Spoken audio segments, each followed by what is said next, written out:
We were not allowed and to I'm leave. Pants Day Shitter. Are we live? Mm-hmm. Oh, okay. Rolling to see if this is going to be a good one. I have advantage. No one see that. It's a little bit better. They don't see that. Hi, I'm Notorious Internet Dumbass, and this... Are you going to give us the intro? Or are you going to keep me? Give us an intro, Jared. Well, I was saying hi. You didn't say your name. You just said I'm an internet dumbass. That's all they needed to They know. didn't know who you are. Hi, my name's Jared, and this is... Cole. Where's the energy? Alright, now I gave you my energy. Damn it, we talked about this. We're going to read Reddit stories. They're all D&D or TTRPG related. A lot of these are from, it's r/RPG horror stories. So, I'm going to read them. We're reacting to them for the first time. We've not read these. Our staff, our manager has curated them. We have not seen them. I'm seeing these for the first time as I read. Oh, yeah. Let's go. The first one, I'm going to read their name. If there's any kind of trigger warning put in, I will read them. I'm ready. They are curated, so I don't think there's going to be anything too horrific without a warning. This one is from, should I say the poster's name? I think that's probably Phantom Blade 98. Phantom Blade. DM wanted us to act dumb as hell. Mm-hmm. So, this is in the same campaign as my first post, so they've posted about this multiple times. There's more context there, but the main points are this. Pathfinder 1st Edition combats are brutal. Very little to no RP party of a cleric, bard, fighter, gunslinger, and magus. Me, the poster. So like most sessions, we get dropped off on a random island and get told to go into a cave. Why are they just dropped off on an island? That's okay. You know. The fighter was going to be late for the session, but told us to start without him. So there's one big open room and tunnels to the left and to the right. There's nothing in the room, so we go through one tunnel to find a small empty room. No puzzles, no markings, no creatures, nothing. The tunnel continues to a second empty room. After a bunch of searching, we hear something following us, so we stop and wait, but it stops at the same time. We walk back, and it keeps distance. We pretend to walk forward and then sprint back. Still nothing. Okay, weird. Maybe it's a puzzle that'll come up later, so we continue. Third room, also empty. Continue, we're back in the main room. Obviously, we have missed something, so we double back. Every search, all we get is, you hear footsteps following you. We set traps, we throw torches into the darkness, all nothing. The fighter shows up. It's been an hour of real time and nothing has happened. Finally, the DM says, you think it's waiting for you, so you split up so it can attack you. Okay, well, we're obviously not going to do that. There's no incentive to stay, no locked treasure room, nothing, so we just decide to leave. The NPC captain says, if you leave this cave, I'll kill you. We ask why. He says, because I feel like it. Cool. So we say screw it and split up a little within a move action. Apparently that's not enough, so we do more. Suddenly, one person gets jumped by 3 invisible monsters who all get sneak attacks and our characters are surprised. After we beat them, we get a treasure map for right outside where there is a chest with thousands of gold. We were never told we were looking for this treasure. What? I like the DM's problem solving to them not doing what he wants is I'm gonna kill you because I feel like I'll kill you because I feel That's like how we it. deal with problems as healthy adults. We hurt people. I don't know. It makes me want to go search for their other post about it. Yeah. It's so weird. Like, why? That's weird. The DM was so committed that eventually they're gonna split up, but he never gave a reason why. Yeah. Why would they? Why would they? Exactly. It sounds like this DM is newer or doesn't have very much of an imagination. Yeah, because I'm just thinking about it. I'm going to bring up stream on my phone, so if you guys are talking. We don't watch ourselves because we're so vain. We're so vain. Probably think this song is about us.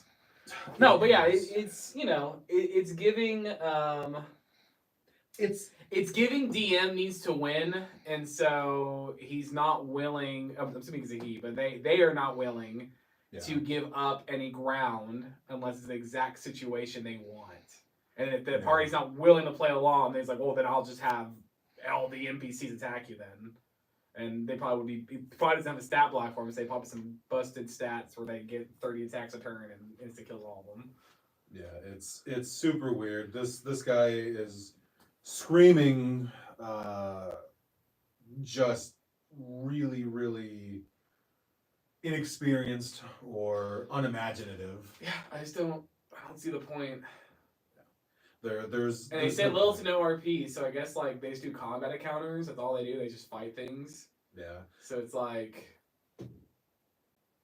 I don't know. It's just weird. I'm wondering if the rest of the party sees this as a big issue, or if it's really just this one person. And if that's the case, I can't tell based on the context, but if that's the case, it sounds like this group isn't for you. Yeah. You may need to just find another group. I don't know. Oh man, B says, hi guys. Hi. Put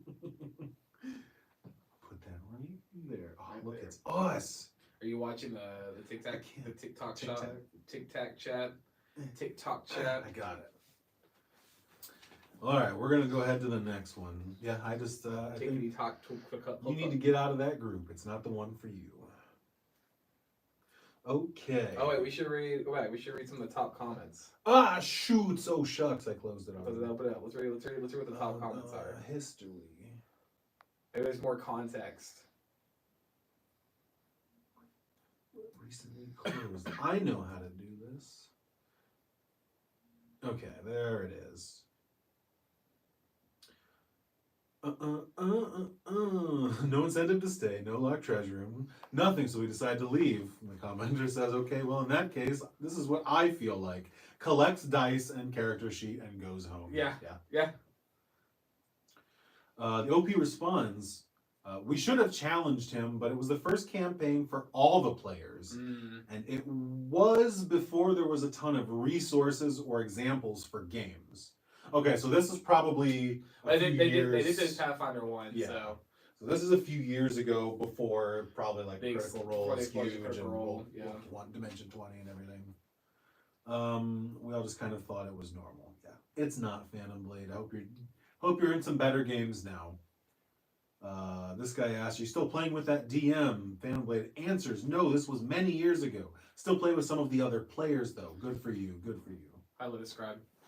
Lettuce Scribe. Yo, Lettuce Scribe. What up? Thank you for giving us a little chat action. Let's see. Any other good ones? NPC Captain. That's all they said. That's a good one. Yeah, he didn't get the captain's name. He said the NPC Captain. NPC Captain. I'm gonna fight all of you right now. All right, let's go to the next story. Okay. Not that one. That's a spicy story. This one is from I think it's Warden21, but it's kind of alphanumeric. Title is Alpha Gamer Ruins the Fun for Everyone. The tag here is cheating. Cheating. They're a cheater. Here's the story. I'm ready. So, this is reasonably tame by this forum standards, but throwing it out there for my own catharsis. This was quite long, so TLDR at the bottom. Years ago, I ran a Death Watch, a D100 RPG set in the 40k universe. As I'd never run a campaign with this group before, I used the setting they'd created and started an adventure from one of the source books. The campaign was only designed to be about 10 sessions long, as many of us were dipping our toes into our first ever RPG. The people involved in this merry little adventure were the DM, me as in the poster, occasionally bumbling but a well-intentioned DM, Alpha, the guy in our group who considered himself the de facto leader and had to be the star of the show, played a blood angel, think Space Marine vampire, assault marine, Jesus Christ, that's a lot. Blood angel, assault marine, holy moly. That's a lot. There's a lot of description there. Blood angel. Simp, the Alpha's best friend. Were it not for the fact that they were both in relationships, I'd have assumed that Alpha and Simp were in a relationship due to Simp's constant fawning all over Alpha. Played a Storm Warden librarian, an angry Scotsman psyker. Innocent bystander number 1, the average normal member of our group, the only person who was just along for the ride and happy to be involved in the story. Played a Space Wolf librarian. And innocent bystander number 2, another person who just wanted to play. He was friends with Simp and joined because he'd heard about it and always wanted to give it a go. Played an Imperial Fist tactical marine. Okay. So they got this cool 40K RPG going. What's up? We have a comment from Jeremy Tiggy that says, "Mommy, I won D&D today. Are you proud of me?" Yeah. I beat everyone. Yeah.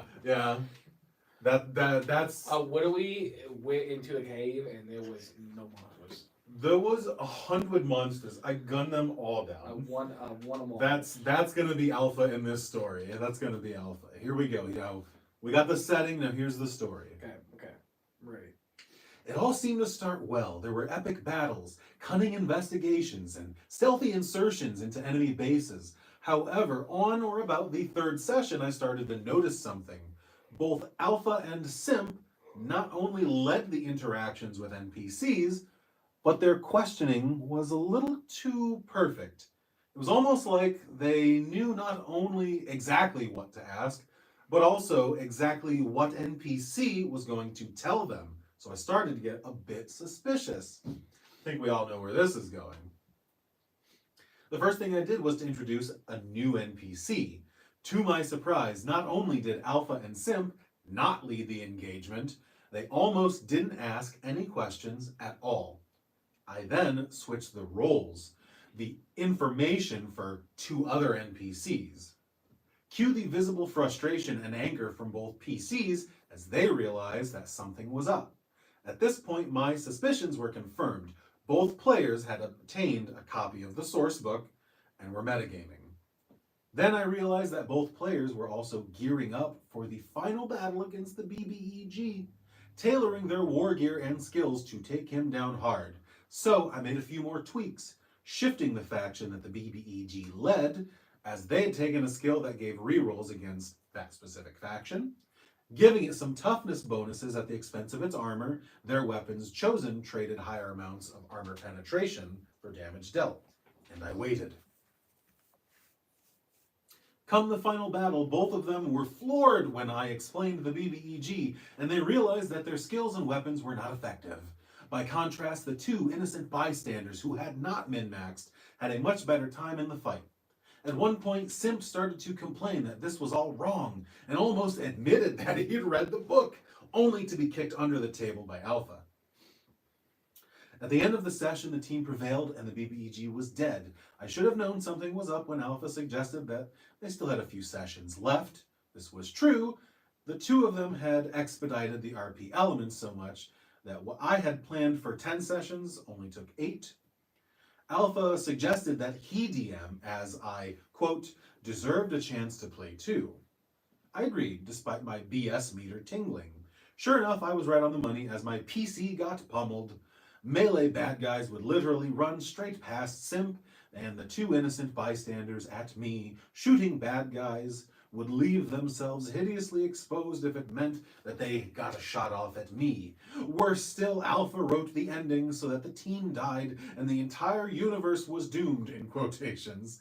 It left such a bad taste in everyone's mouth that both the campaign end and our friend group splintered within a few short weeks.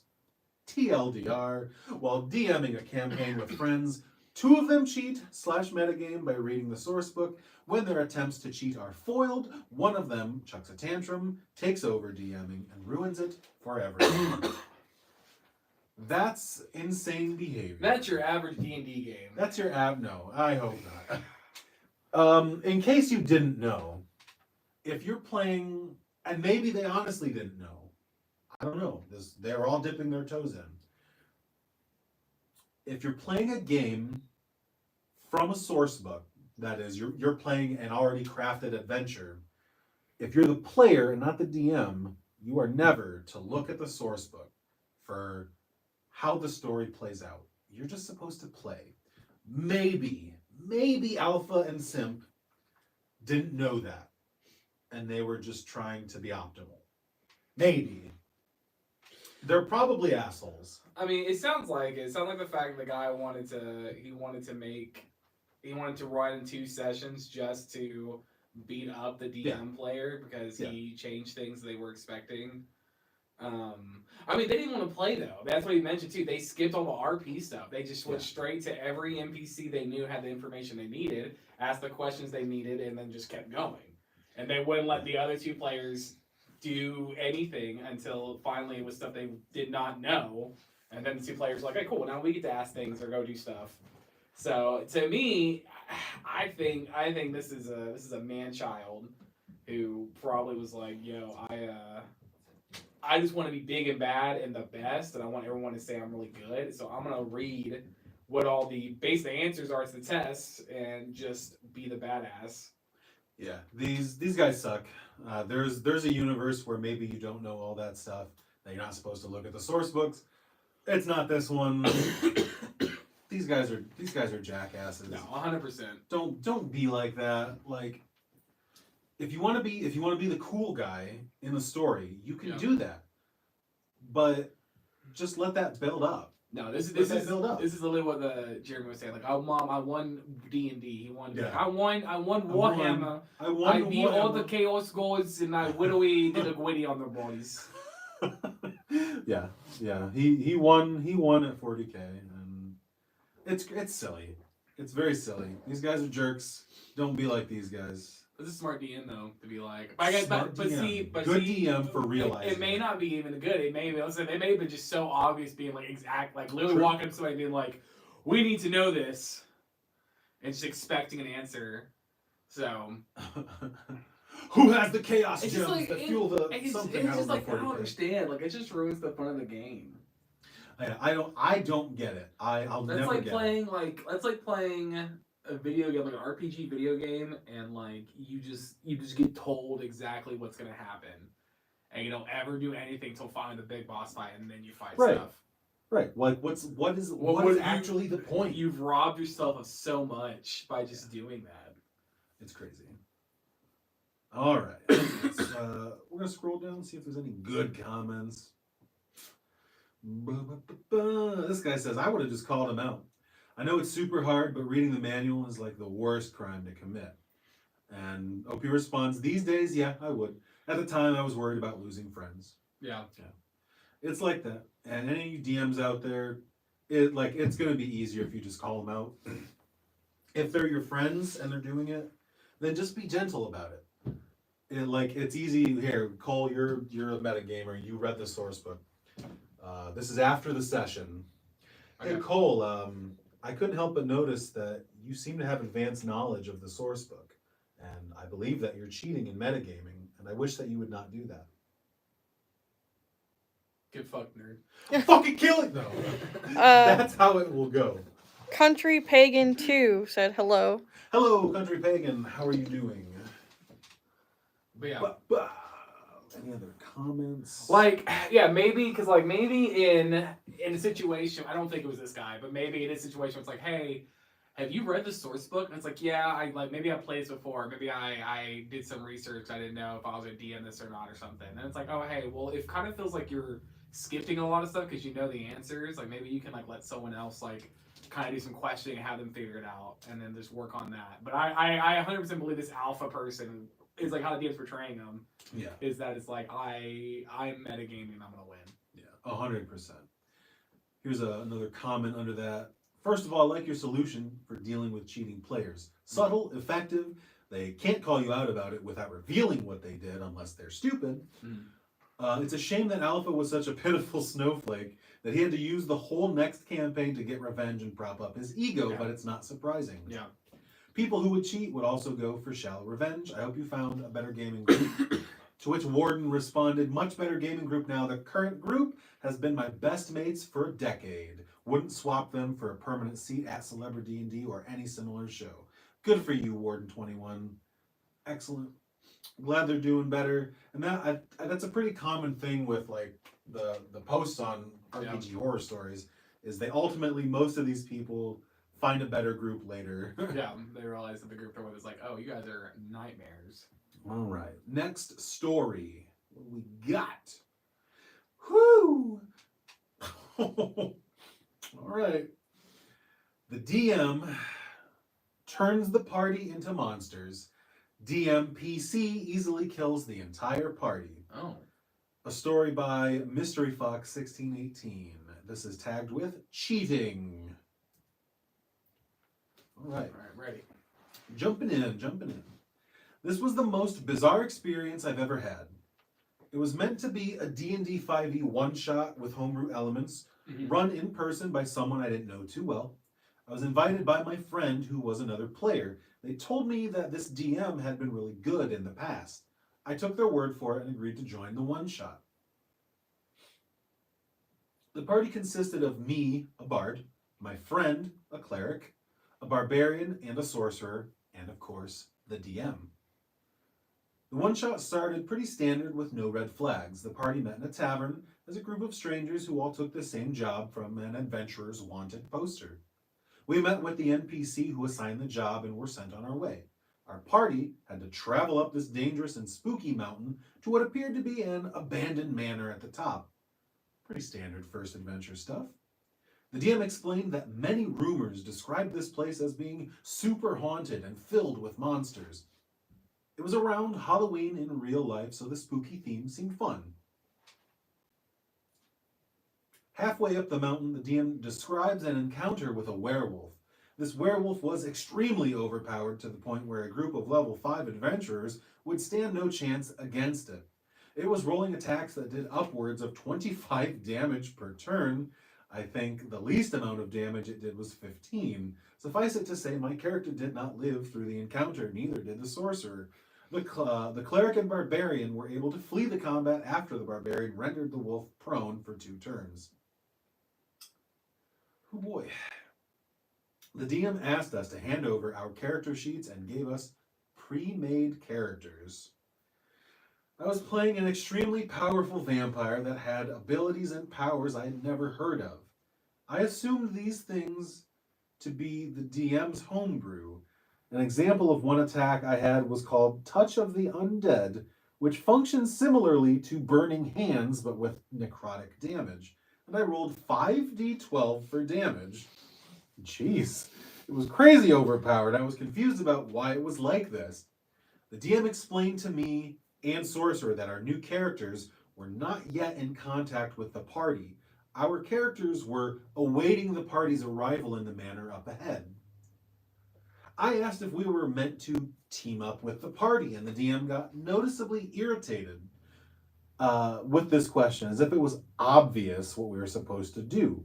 DM told me that Sorcerer and I would stop at nothing to see the party eradicated.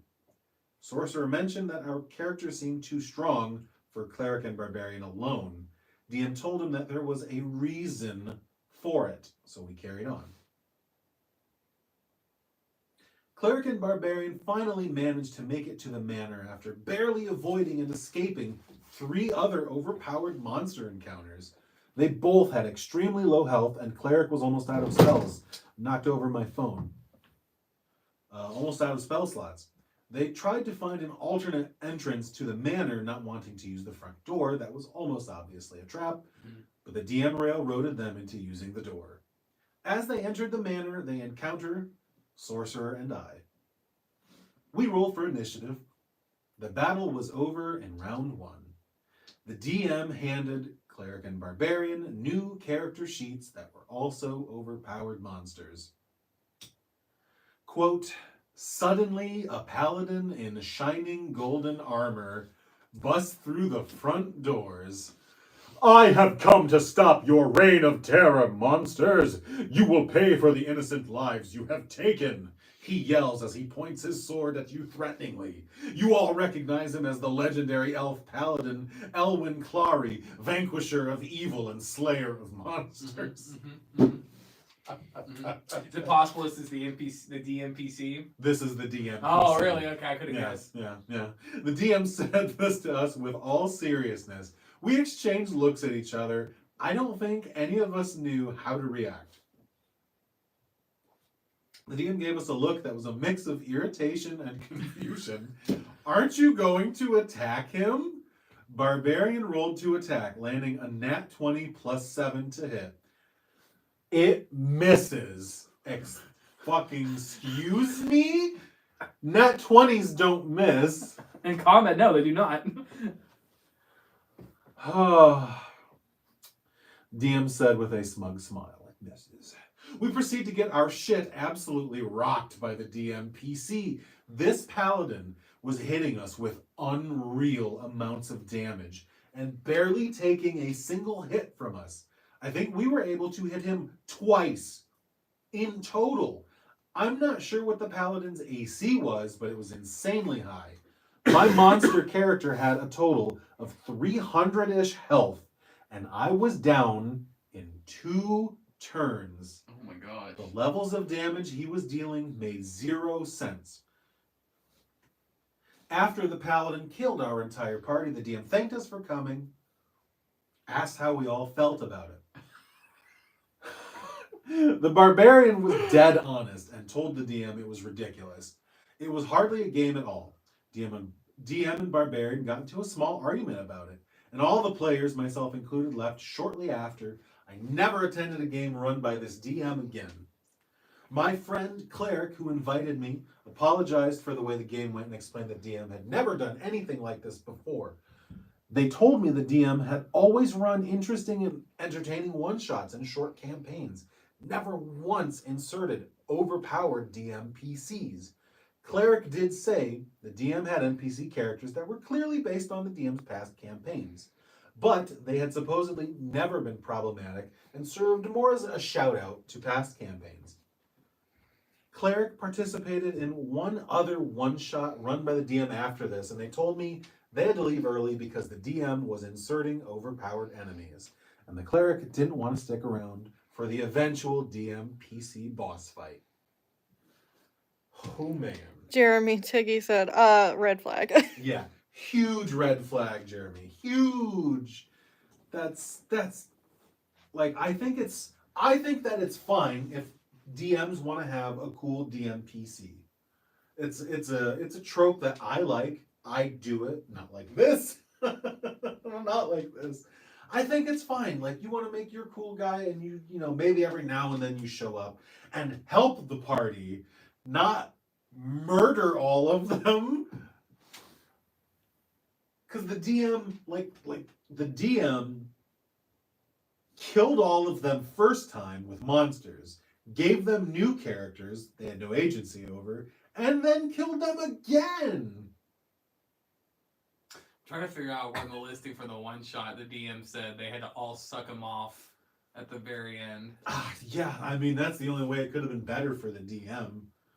But this is what they did. They literally, the DM said, I'm going to purposely, like you said, I'm purposely going to kill your characters. I'm going to kill your characters. I'm going to give you these stupidly overpowered monsters, because then I'm going to come in with my broken character that makes no sense in the rules or anything. You guys will get absolutely the minute the man said the nat 20 missed, you're no longer even playing the game. You're like, oh, this is a cutscene. I'm just gonna sit here and watch now. Yeah. I'm just sitting now. It's a cutscene. If a nat 20 in combat, an attack roll nat 20, if that misses, there better be a good fucking reason even for it. Even if you negate crits, I think it still hits. I think it's still a hit. Yeah. You just don't take critical damage because there's armor that always like negates crits. Mm-hmm. So like, it's just insane to me. It's insane to me how many baby children grow up and run D&D or whatever campaigns, and they have to get their little ego boosted up because daddy and mommy cooked them out and cut off their World of Warcraft subscription, and now they're like, oh, I'm gonna make everybody fight my old NPCs and I'm gonna make myself feel good.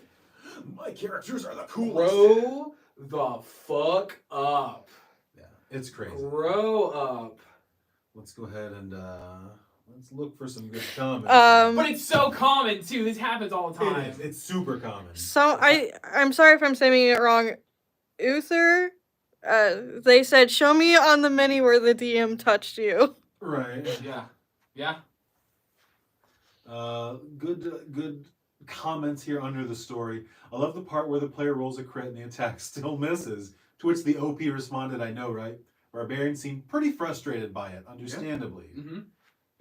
Yeah, it's crazy. And there's another one. The next one after that is your nat 20 misses. That's when I get up and leave the table, because that tells me everything I need to know about you as a DM. To which the OP responded, very true, definitely not going to stick around for sessions that have these problems in the future. It becomes such a meaningless and ridiculous fight. Thankfully, it at least ended relatively quickly. It's crazy. This DM basically just recruited people to play a solo one-shot with, just to make himself feel like that's all it was. This man came out and put, I don't know where they met, where the cleric met this DM and had played other sessions with him. I don't know where at all, but like, if this man posted online he's running sessions and like random strangers joined it, he just recruited a bunch of strangers into like his pervert fantasy of being overpowered. It's, I don't even understand what DMs who do this. I don't really understand what they get out of it. It's an ego boost. Well, I mean, that's what it is. I understand that, but it's a question of how is it even an ego boost? They're so psychologically They're so broken. deluded. Well, it's a delusion that what they think. This is what he thought was going to happen. They get these cool monsters, like, oh man, these monsters are crazy. They're overpowered. Yeah. No one could ever beat these monsters. And he's like, only one person powerful enough can do that. My elf paladin, Galadriel, whatever his name. Galadriel. And then he beats him up, right? And then the DM actually thought after, they'd be like, wow, that was so cool. Your paladin's really amazing. Yeah. How did you do that? How did you do all that stuff? How would the nat 20? That was crazy when the nat 20 didn't hit you. It's crazy because I control all the stats. I made the stats. That's the part that loses me, is I don't get it. How can, everything you said makes sense intellectually. I understand that. But it's like, if I'm the DM, I make all the stats. I made the monsters, which means I know the paladin I'm making can do that. Mm-hmm. It's nonsense. Don't be that DM. Well, I mean, we literally did a skit on this on Shorts, where the guy brings the DM brings back. It's such a common thing to be like. What skit is that? Do you remember what skit that is? The party loses and like the DM NPC shows up and saves them or whatever and stuff like that. Like that's such a common thing that happens. I can't remember what that one's called. We did do a skit on this. So check out Brothers in Dungeons on Facebook. I think he made it was like it made it the villain. It's basically what this guy did. It made the villain of this campaign. It was super overpowered. If I could remember what the name of it was, I would just direct people to that. But we've got it. Just check out all of our stuff. You put penis armor on him. Yeah, he had penis armor. Oh man, it was almost dead the same because the 27, the crit 27 missed, and I think that was like the same numbers. Like, oh, does a 27 hit? No, and I was like, ooh man. Oh, I forgot. I've got penis armor that makes my AC 28. That was a good skit. All right, we're gonna go to the next story. Oh man. Okay, this one has an NSFW on it. This one is from Gotchi Ass Art, and it has trigger warning. It's got an addiction warning on it. So if stories about addiction make you a little squeamish, you don't want to hear it, maybe, step away for 10 minutes. Warning, I'm not a native English speaker. Read the title. Shit! Experienced player tells me that apparently my campaign is a horror story. All right. Warning, I'm not a native English speaker. Okay. As a matter of fact, I am self-taught. So there will be a few mistakes in this text. Please be patient. Okay, so OP, not a native English speaker. So I've gotten into D&D not so long ago. I was inspired by Baldur's Gate 3, nice. Decided to give it a try with a few of my friends, Lizard, Moose, Fishy, and Badger. I'm assuming those are fake names. No, that's their real names. That's their real names. Lizard, Moose, Fishy, and Badger. What this person didn't let on is they're also Winnie the Pooh. They're a woodland animal that also undergoes technology. It's Winnie the Pooh. I was gonna read the rest of this as Winnie the Pooh, but I don't have a Pooh impersonation. I don't have one. One of them, Lizard, bought the Baldur's Gate Baldur's Gate Descent into Avernus book and decided to be our DM. Yeah, that works. That's a prequel to the BG3 game. If you didn't know that, that's what that is. However, something unexpected happened. Lizard asked me to kind of train him on DMing by showing how it's done before we start the Descent campaign. So, I improvised a campaign for him. Eventually, other friends joined, and we had a lot of fun playing. We did a lot of stupid stuff and enjoyed it quite a bit. Recently, I've met one of my colleagues, we'll call her colleague further on, and found out that she's an experienced TTRPG player who started playing D&D over 17 years ago. Jeez, okay. She wanted to know about my game, asked if she could play, then requested some stories, and I agreed to tell her. She became horrified almost immediately. So because she can't speak English, I'm making this post here to show you some of our stuff. This was considered a horror story by an experienced player. Okay. So this experienced colleague is saying all of this in this list is a horror story. 1. My whole campaign is improvised. I didn't prep anything for it and made stuff up as we went. Basically, the whole action is created and moved by the players. I'm making up places, background, and foes on the run. They don't have any stats or abilities ready, so if I want to do something with them, I just do it. My players like the overall experience because they can do whatever they want, and there's no stop sign whatsoever. But colleague called that a total mess. From her perspective, this game has no point, no plot, and it should feel awful to my players when they have to wait while I process things. Okay, so when they say a horror story, they mean like it's a disaster. They're saying it's a disaster, not scary. I was like, yeah, I just had some scary ghost people came in the middle of the night and took their whole family away. I don't know why it's scary. Yeah, this werewolf came in. Right. I was not happy. The werewolf ate everyone's babies in town. Why are they upset? Okay, so they think that it sucks, basically. This is a disaster. Number 2, we play one-on-one. My players join the game separately and usually can't come together to play. So currently they're all spread by the map doing whatever they want to do. Eventually they might come together, but for now I play with each one of them separately and don't even expect them to unite soon. Colleagues said that's absolutely chaotic and I have no control over their actions whatsoever, which means that I basically have 4 different games at the same time. Well, that's not true. Like, you can still guide the things. The colleague said that's absolutely chaotic. It is chaotic. It's absolutely chaotic. But if they're all enjoying it, who cares? I don't know. Number 3, we use rules that we like. Almost none of us actually read the player's handbook. We took the information from a few websites, YouTube, etc. A big part of our rules is taken from Baldur's Gate 3, and we have no shame about it. We use a few leveled spells and turns, chug potions as bonus actions, and so on. Colleagues said that while not following D&D rules strictly is not always a bad thing, we should at least read the book and know the stuff it says before we cross over. Number 4, my players are crazy. When we started to play, I've had to help everyone make their character sheet. Unfortunately, because this was their first time playing, they did get incredibly bored and frustrated with this process. So many things like backstory, goals, connections, etc. are left blank. But when the game started, boy did those PCs evolve. Lizard's character received this hyperfixation, where whenever he fails an int saving throw, he becomes obsessed with something and tries to reach whatever goal he's set. Another player, Moose, is stuck in a hut near his starting location. His character literally has psychosis and has to roll on a homebrew table with mental breakdown effects whenever he fails miserably. The third player's character tries to communicate and possibly merge with a sapient mushroom. The last player, Badger, rolled for their traits on character creation and now has to play a Duergar Nazi who always tells everyone how their race is superior.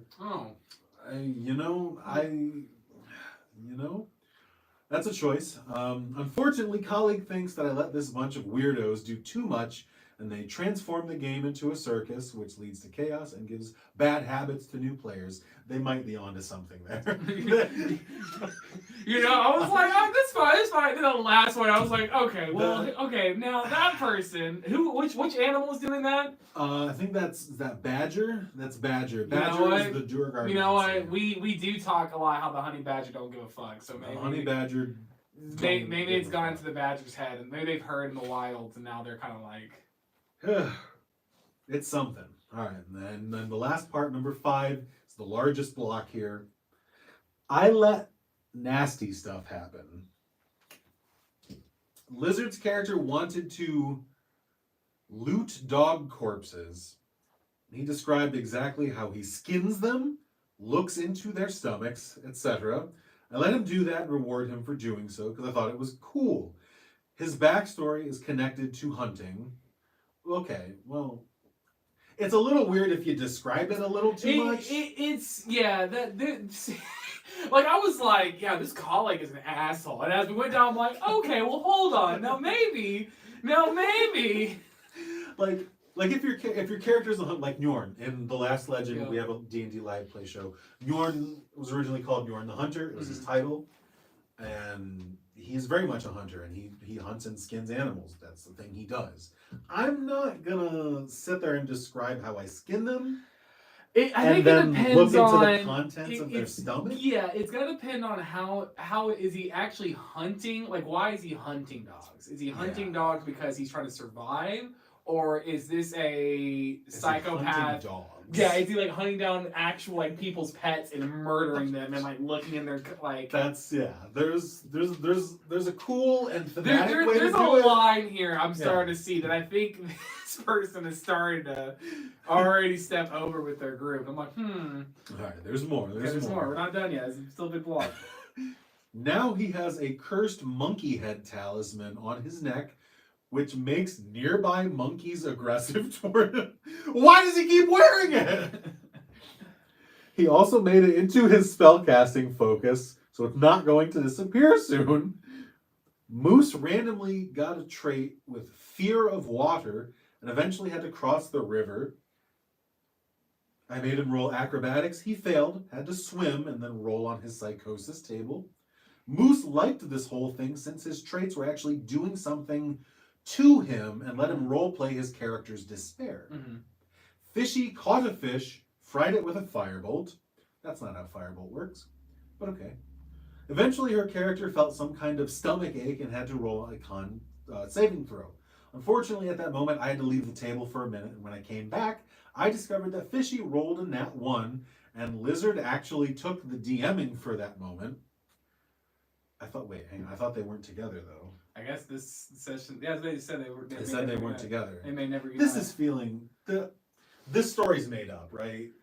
Like I try to give every. For this context, I like to believe every story is real. I want to believe it, but it has a detail that already is like, well, you just said like they may never meet up, but like now obviously 2 of them are together now. Like this story feels ChatGPT written a little bit. Maybe it is. I don't know. Maybe it's a real story. So Lizard took over DMing for Fishy in that moment. I was sitting and watching a half-hour scene of Fishy's character suffering from diarrhea with all the details while Dark Souls boss music playlist is playing. So Fishy is taking the Dark Souls boss of diarrhea shits. It's so stupid. Badger's character talks with a bad German accent, and every single time they have to talk for more than a minute to literally any character in the game, they turn on Erica German March and try to manifest their character's nationalistic views. I won't even describe the look on Colleague's face when I told her that. Just so you know, her face came from pale green to dark purple during this part. So in the end, Colleague told me we may be the worst new players she has ever heard of. She would not like to play with any one of us ever. While I mostly agreed with her, in my opinion, we do things that might seem toxic or just nasty to different people, but it doesn't matter as long as we have fun. What do you think? We're both eager to know your opinion. TLDR, me and my friends have fun playing D&D, but an experienced player is shocked about the things we do. Like, I feel like most of the stuff in the beginning was like, yeah, I mean, whatever. If they want to pick whatever rules they want to use, they want to do, like, that's all fine. You can play as long as you're all having fun, who cares? It wasn't until they're like, yeah, one player is a Nazi tour guard. I was like, okay, now you're, which I think by Nazi they mean like racist. Like I think that, not. They mean like he's a racist tour guard. He thinks he's better than everybody. In Faerun, which is like a lot of like which is like if he's treated like he's an idiot the entire time, I think it's fine. I don't know how upset's going. The fact that dude's like, let me start playing like the German march music and stuff like that, and that gets to be not okay. And he's using a German accent is like I think that it's okay. I think it's okay to have character flaws that are real world things that are bad. As we just talked about Last Legend, Yorn was xenophobic. Yo, we get it. You play D&D, bro. Check out the Last Legend, our D&D live show. Yorn was xenophobic. He hated orcs. Very, very similar thing. Why did he hate orcs? He hated orcs because they destroyed his entire family. Okay, that's some important context. There's important. Well, even if that hadn't happened, he would have still hated orcs because they were fighting. There was a warring faction. But that is something that was played as a negative, not a joke. Yeah. You know what I mean? It's not a joke.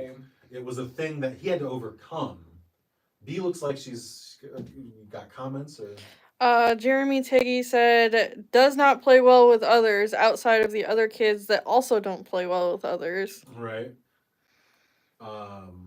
Yeah, like it's okay to have weird and bad traits, but treating them like a joke is to outsiders, it's always gonna come off as weird. It's just gonna. Yeah. But like mostly everything else with the dog killing, that's also like needs some more context. On, like, it needs some context. Why he's killing dogs. But like everything else is like, yeah, that's fine. That's and that's totally fine. Also, that their colleague is that their friend is like, I don't want to play with you guys because there's not because like the main thing is like, yo, you don't play by the rules. That's immediate. That's an immediate fair thing. Oh, you're kind of just winging it. I don't want that. I want more structure. Colleague. I don't want a winged thing. Colleague is well within their right to want to play a certain style or type of game. If they want something more structured, you go get that structured game. I guess the question is, if you were told all that, they were like, "Hey, do you want to play with us?" You're like, "Oh, no, talk about your campaign stuff." They told you all that. Would you be like, "Yes, I'm in," or would you be like, "No, I'm out"? I would be like, "No, I'm out. I don't want to play." Not a fucking chance. Yeah, no, I would be like, "No, sorry." No chance. It sounds cool, but like, no, I'm not into the whole. I don't want the individual and like I don't want the crazy rolls. Though I do love including some Baldur's Gate rolls. I think some of Baldur's Gate's rolls is pretty good. Drinking Potion is a bonus faction. I feel like that most people just do that already before Baldur's Gate came out. That's got to be the most common house rule. Yeah, it really does. I just don't want to sit through half-hour Dark Souls boss diarrhea shit. Shitting himself. That's not my game. That's not what I'm for. All right, what are your comments? Let's see if some people agree if it's a horror story or not.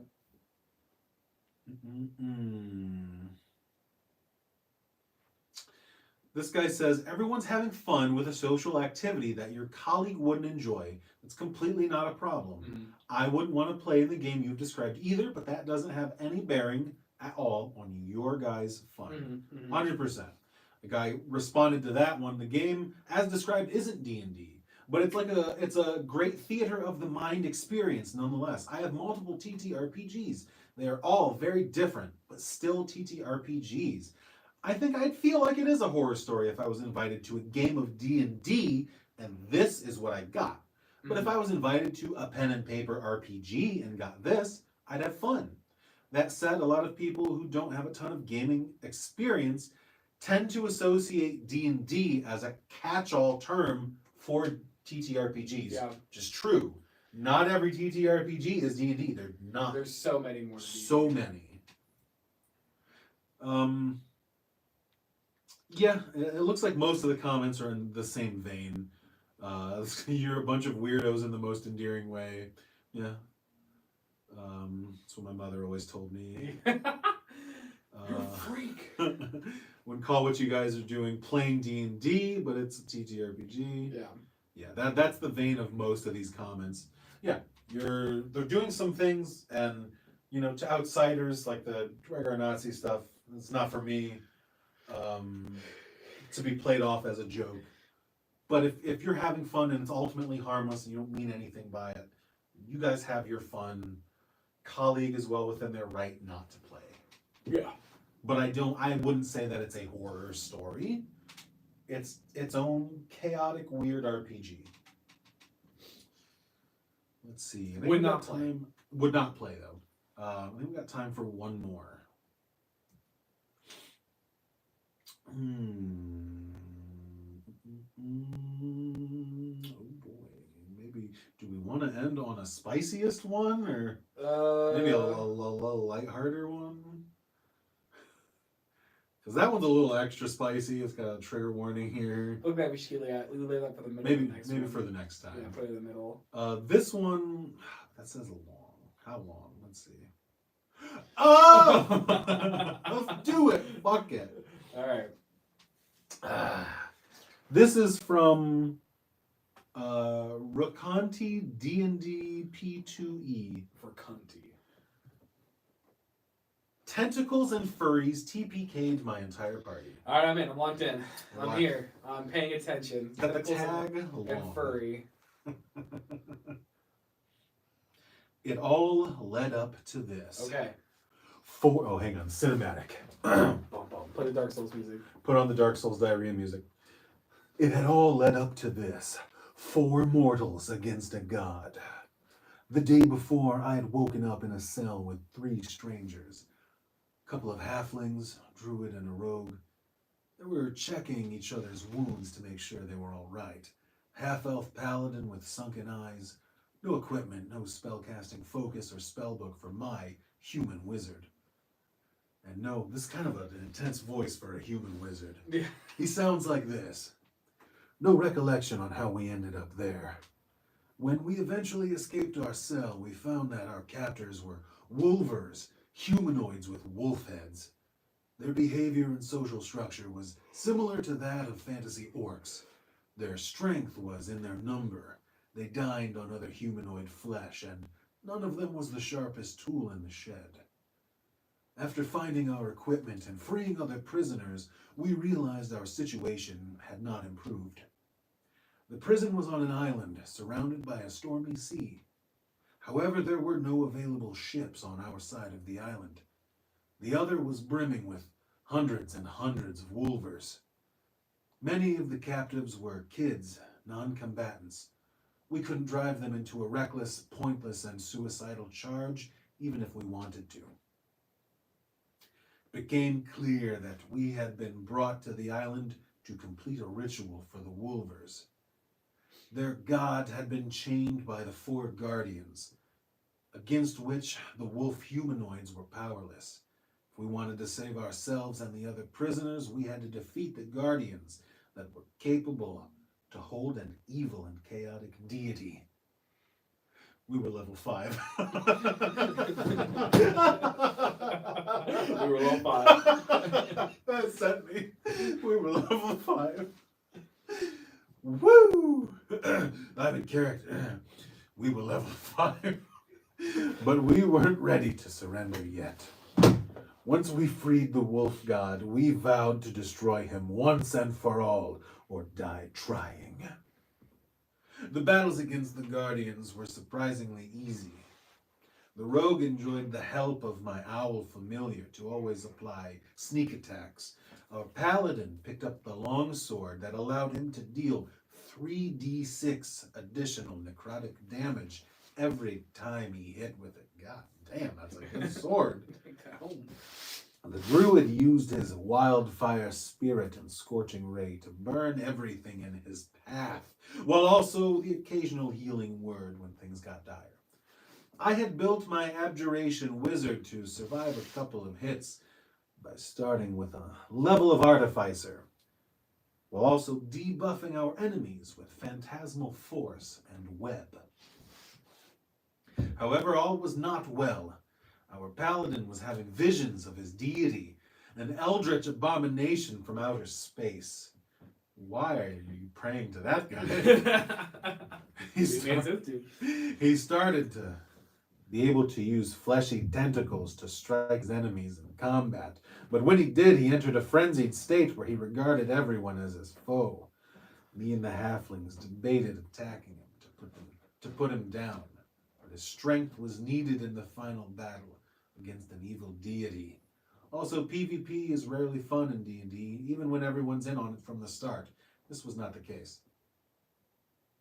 As the fourth guardian fell, a magic door opened before us.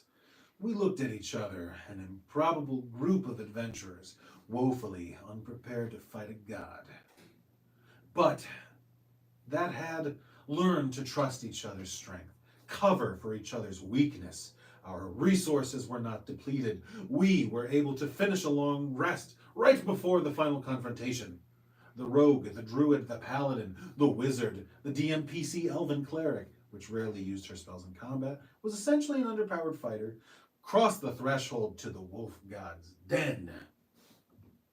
That was the last time we ever had any semblance of agency. Oh no. It's taking a turn. The god's form was that of a hulking behemoth of a wolver with 2 heads. The DM announced the cleric was casting Bless out of initiative. After that, everyone was asked to roll a wisdom saving throw, and I was ready to fail it, as wisdom was my dump stat, and I did not have proficiency in that save. But I rolled a 19 on the die, and a 3 on my D4 brought the total to a more respectable 21. Funnily enough, the rogue also rolled a 21, and the 2 PCs that had proficiency in wisdom saving throws both rolled a 13. The cleric didn't roll. Oh.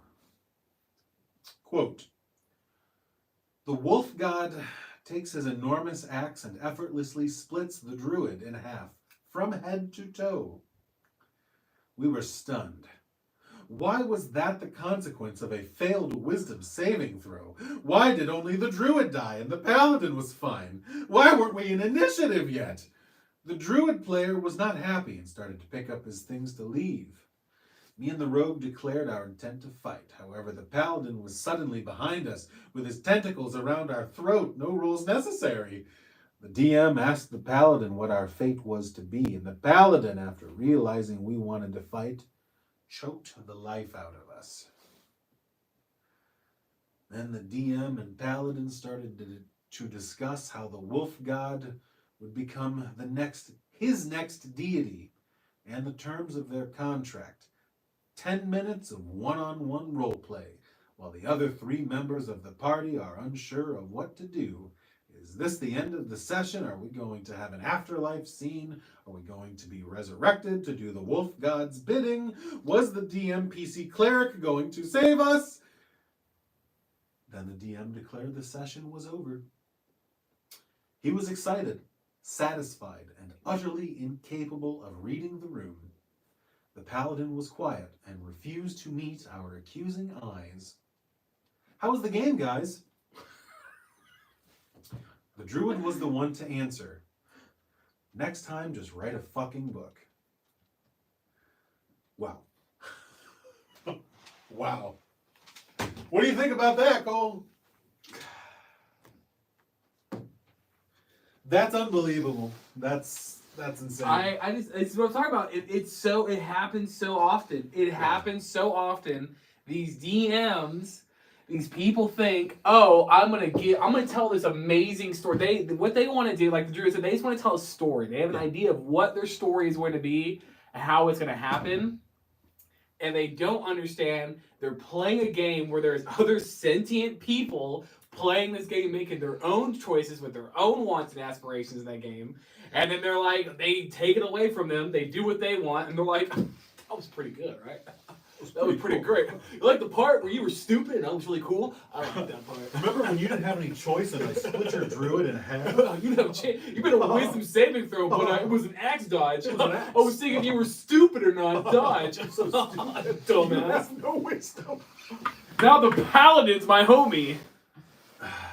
Don't be that DM. Bah! It is so common. DMs, especially newer DMs, you have to remember. I'm exhausted. I'm exhausted for you. You have to remember that you're crafting a world and a story that is playing out to multiple ending paths. If you're just looking for one decided outcome, you're doing it wrong. You're taking away their agency. Now, I guess there are certainly games where you could do that, where you have a talk with the players and be like, hey, I've kind of got this worked out and it's kind of a story and maybe you guys want to play this out with me. That's its own thing. But for most D&D games, it is collaborative storytelling. You've made the world and the framework.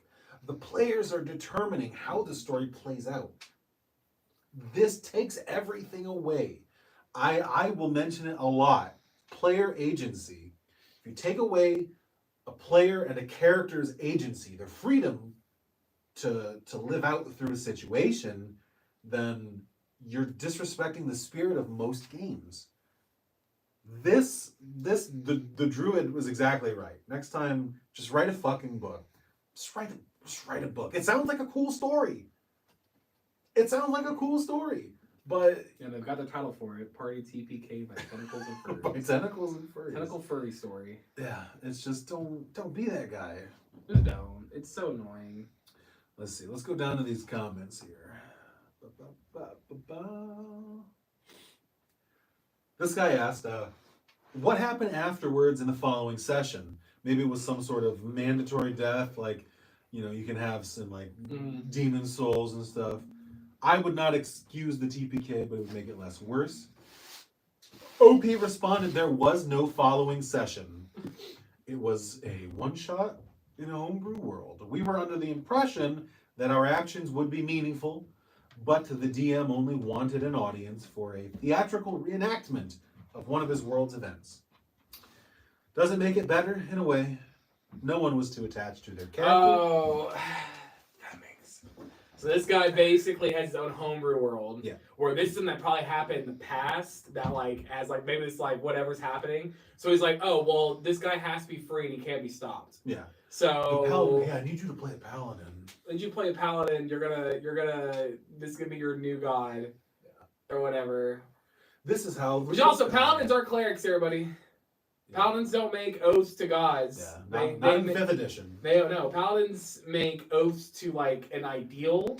Yeah. No, a god may represent that ideal, but they make an oath to the ideal. Yeah, they may follow a god, but the god does not give them power. Their In power, 5th edition... the power comes from their oath. And did they say that they're playing 5e? They may not have. I don't think it says they're playing 5e.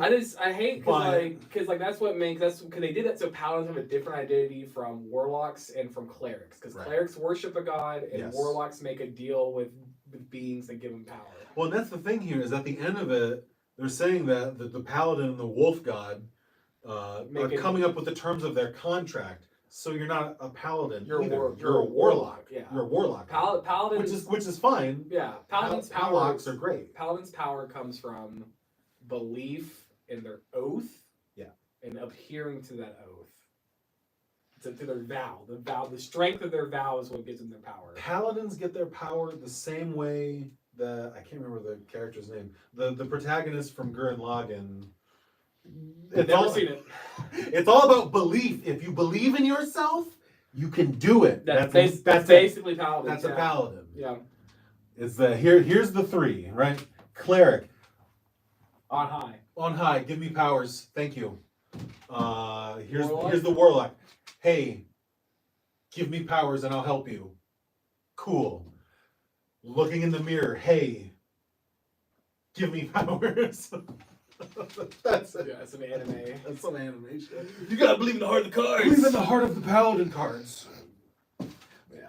It's weird. That's weird. Don't be that guy. But yeah, that's what this is. This DM already had it. So yeah, Yeah. that should have been brought up beforehand. It should have been like, hey guys, this is if these people are not players and it's already a homebrew campaign, it should have been like, hey guys, this is an event that already happened in the past of my homebrew campaign of my world. Yeah. So there's going to be some things at the end that like have to happen because it makes sense in my overall campaign. Just so like we'll play, but just like if I start taking over and like things are happening, no, that's because it has to happen. And I think if that's been up front, they would have been like, oh, okay, no, I don't want to play that, or okay, yeah, I understand now, and it would have been such a shock.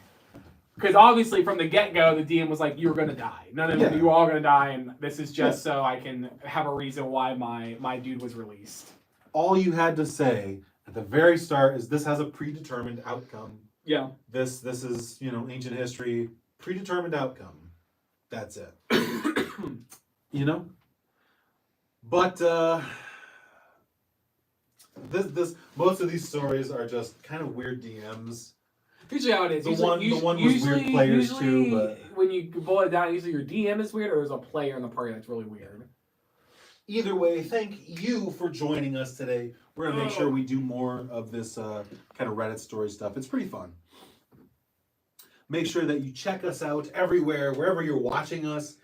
I think we're streaming live to YouTube and also TikTok, and Facebook. We are Facebook, and you can find our shorts and our funnies on all 3 of those platforms. We do all kinds of stuff right here in our crazy little set. We're in a man's basement. He won't let us out, so we make much money. Help us. Please free us. Help us. Send us a pizza. I would love a pizza. He's coming. Where's the pizza party? He's coming. Cut the broadcast. Ah!